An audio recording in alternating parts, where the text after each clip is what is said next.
The last caller, the statist, the utopian, actually very helpful in this sense.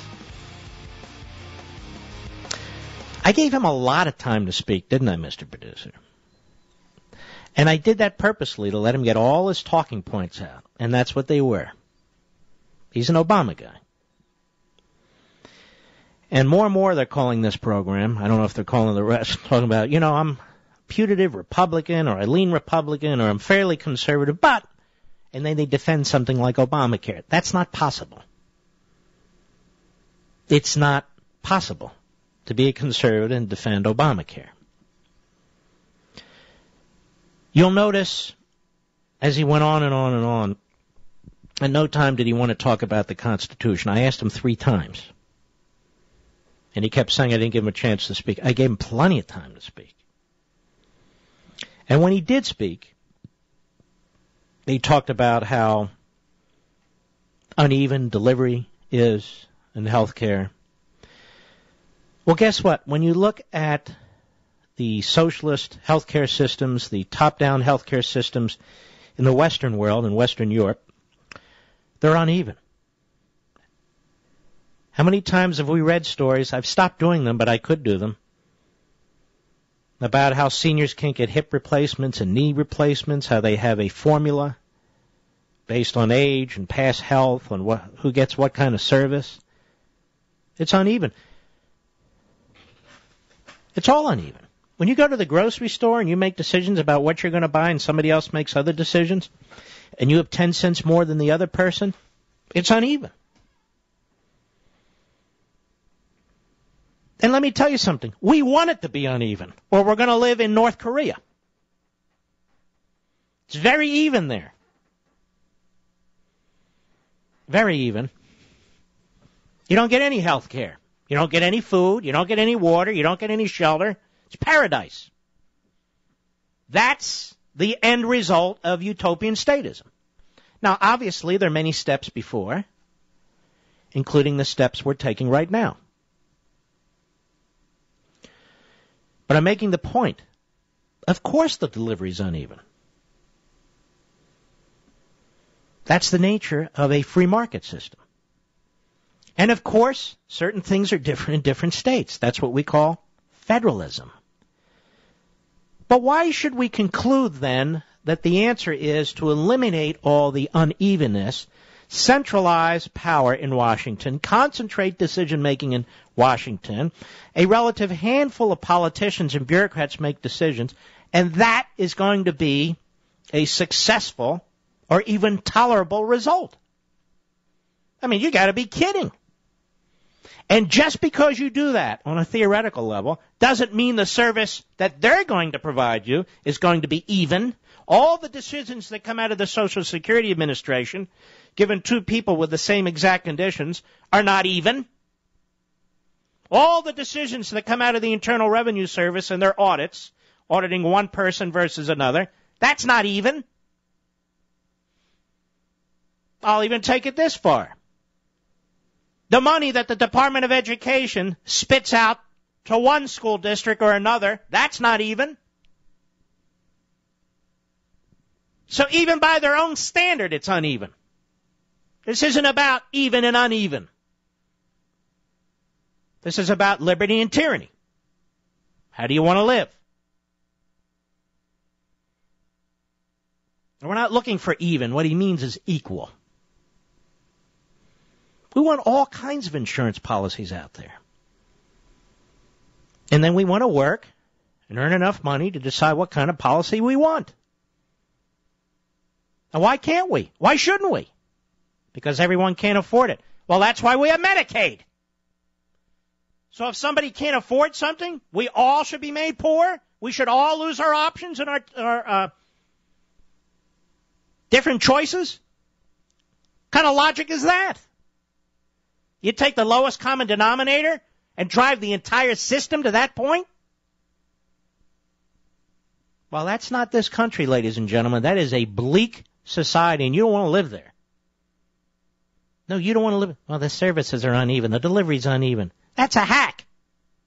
That's a plant, that guy.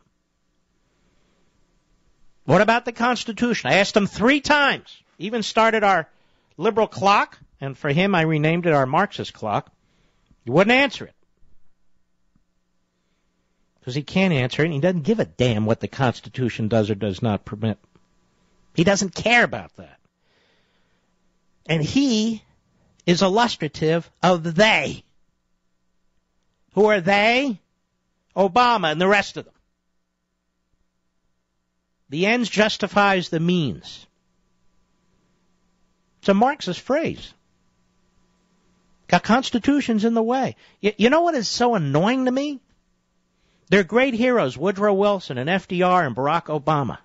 All of them, at some point in their past, have talked about the necessity of having to get around the Constitution. Obama uses the phrase that we've repeated multiple times here, fundamentally transform. Well, fundamentally transform from what? From a constitutional republic with limited central powers to an all-powerful central government, to a tyranny of one sort or another. That's what he's talking about. They can call it fairness or evenness or equality or whatever they want. Tell me, has it been fair and even and equal 3.5 years under Obama? Is it fair, even, and equal in the UK healthcare system? Of course not. But listen to the logic. If everybody's denied dental care, which appears to be the case in Britain if you just look around, then that's okay because that's fair. What? Yes, it's fair. Conformity and uniformity, as I explained in Ameritopia. That appears to be the end game. You conform, and we want uniformity. Well, now wait, that's not man's nature. That's not man's nature. We don't want to conform. And we don't believe in uniformity except when it comes to the application of justice. That is, everybody should have an equal access to it. Everybody should be treated similarly under similar conditions. We all should have the right to live. We all should have the right to pursue our interests. Yes, that we believe in. That's called the Declaration of Independence. That's called John Locke. It's called many things. Enlightenment. Reason. But what these guys are talking about is destroying that kind of equality, as explained in the Declaration, and replacing it with totalitarianism, uniformity and conformity. That's not the kind of equality we're talking about, now is it? Well, there's uneven delivery. And by the way, who talks like this? They do. Well, there's uneven delivery, so what we need is even delivery. And the only way to get even delivery is a top-down, single-payer, government-run, coercive plan. Oh, look at this. Now we have equal delivery. Everybody over 70 needs a hip replacement? No.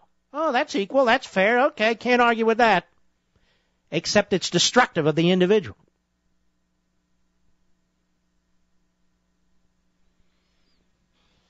I've said many times, 1,000 years from now, 500 years from now, people are going to look back on this society and say, what the hell did these people do to themselves? Born into the most magnificent society man has ever established. Took it for granted. Followed demagogues. Gummed up their own works with all these phony programs and entitlements and incredibly irresponsible spending, and not only destroyed this magnificent society for themselves, but for their children and their grandchildren. What kind of parents and grandparents do that? They'll be searching for this like they still search for that city Atlantis underwater. That is a rationale for while people willingly surrender their liberty and their security and their achievements of their ancestors to a handful of snake oil salesmen. Essentially, am I right? Well, there was uneven delivery, so of course, we had to destroy the health care. And it was uneven delivery, In exchange for what? The iron fist? Now it's even. That's right. We all work for the state. We're all subjects. Now it's even. You see, there's equality in slavery. Not an exact equality, but an equality. An equality that doesn't really exist in liberty. Oh yes, in liberty we have some rich people and some poor people, but the vast majority of people are neither. And thank God they live in liberty. Right? It's uneven, though. You know, capitalism's uneven. We all don't earn the same thing.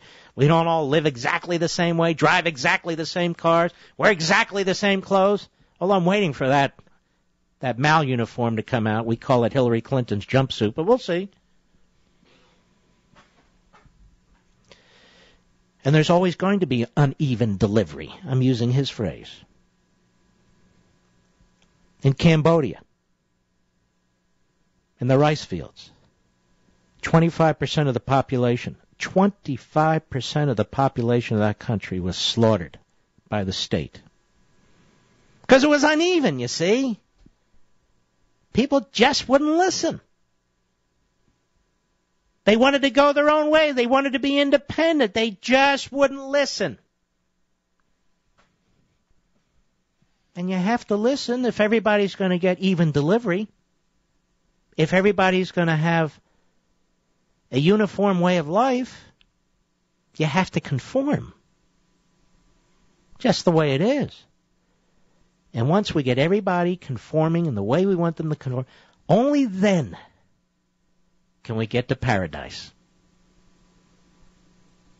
So much is expendable on the way, but just think of that paradise where there's even delivery. Oh, yes. Where nobody gets nothing. And nobody's treated like a human being. And every bit of liberty that exists is squeezed out of the system. Some paradise, huh? This uneven delivery, this equality miscomprehended, that's the whole point of a meritopia. I take Plato's Republic. Twice he tried to develop an ideal city, the perfect society. Twice he failed and he gave it up. Thomas More's Utopia. It's basically comes down to radical egalitarianism. And modern-day communists use that book to argue their case. Thomas Hobbes' Leviathan, the all-powerful state, where we are the subjects and we are protected by, but controlled by the Leviathan, that is, the sovereign. The sovereign doesn't have to be one dictator, it can be a congress of dictators. And, of course, Karl Marx' Communist Manifesto and the class struggle. In that one call, and I did let the guy go on, probably too long, but in that one call, last hour, you heard parts of all of it. Parts of all of it. Which is tyranny. Totalitarianism. We have to in other words, we have to deny the individual his natural state, his free will, his sovereignty, in order for a central power, whether it's an individual or a group of individuals, federal government or massive bureaucracy, whatever it is, to make sure that it's an even delivery system, which of course can never exist, will never exist, no matter how much government there is. And the more exasperated the masterminds become, the more brutal, the more coercive, the more they plunder. Because you see, there's nothing wrong with their philosophy. There's something wrong with you, because you're too damn imperfect. This is the problem with Obamacare. Obamacare is sold as some kind of compassionate healthcare system, making healthcare fairer available to more people, the delivery more even, when in fact it won't do any of those things, when in fact it eviscerates huge parts of our Constitution and leaves us naked for what is a naked power grab by the people in Washington, D.C. That's the problem with this statute. Coming full circle to the beginning of the program and Patrick Leahy. When you listen carefully to how its defenders argue, then you know what you're up against. If you've read Ameritopia, or if you've listened to this program at least, you know what you're up against. You know what they're doing and saying and where they're taking us. Let me put it to you this way. If Plato himself couldn't come up with the perfect city, the ideal city, and what he meant by that is the ideal state, you think Barack Obama can? If Sir Thomas More, a Catholic saint, couldn't come up with the perfect society in utopia, you think Obama can? If Thomas Hobbes couldn't come up with the perfect society in Leviathan, do you think Obama can? No, they can't. There's no such thing. It's a fantasy. And if you understand liberty, it's a nightmare.